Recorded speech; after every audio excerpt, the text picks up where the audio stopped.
So, eto na nga yun guys, no? Nilagay na natin sa lagayan. Yan.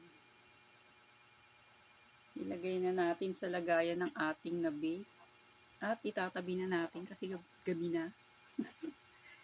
Gabi na, as in, madaling araw na pala. Ayan, diba? So, ayan. Ito na siya guys. So, ano pa nga bang gagawin natin, diba? Papatagalin pa ba natin to? Siyempre, tikman na natin. Ayan. Paano ba? Ayan. Ayan yung loob niya, oh. Hindi masyado kita. Ayan. Pasensya na, low quality ang aking camera. So, ayan, tikman na natin.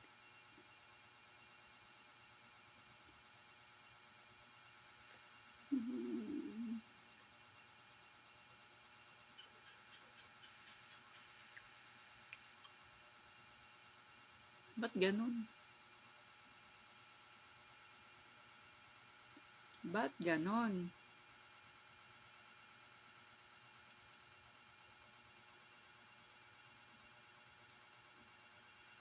Ba't ganon talaga? Ba't ganon siya kasarap? Grabe. Sarap.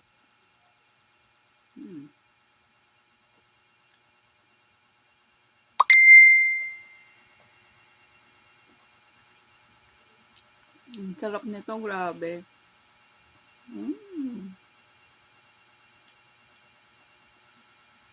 Tikman nyo guys. Tikman nyo. Naiinggit ko kayo. Masarap na magkape. Pero pag nagkape ako, hindi na ako makakatulog. Sarap talaga.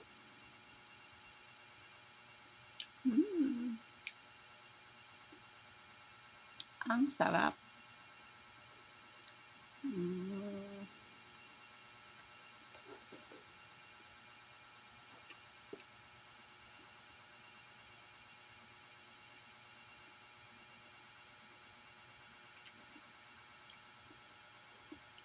Ang sarap. Kaya wag nyong itapon ang inyong mga pinagpigaan ng nyug. Diba? Yung mga sapal, pag gagawa kayong gata, huwag nyo tatapon. Sayang. Ang sarap na dessert nito. Masarap na dessert. Kahit wala kayong oven, pwede naman ninyong i-bake po sa kalan. Sa kalan-kalan. Pero hindi ako marunong. Hindi ko pa na-try. Hindi ko pa na-try. Pero pwede. Sarap. Sige na nga guys, magpapaalam na ako. Baka mamaya maubos ko pa to. Tatago ko na lang. Baka mamaya walang matira sa mga kids ko. Maubos ko. Sarap guys. Thank you for watching guys. Bye. Till my next video.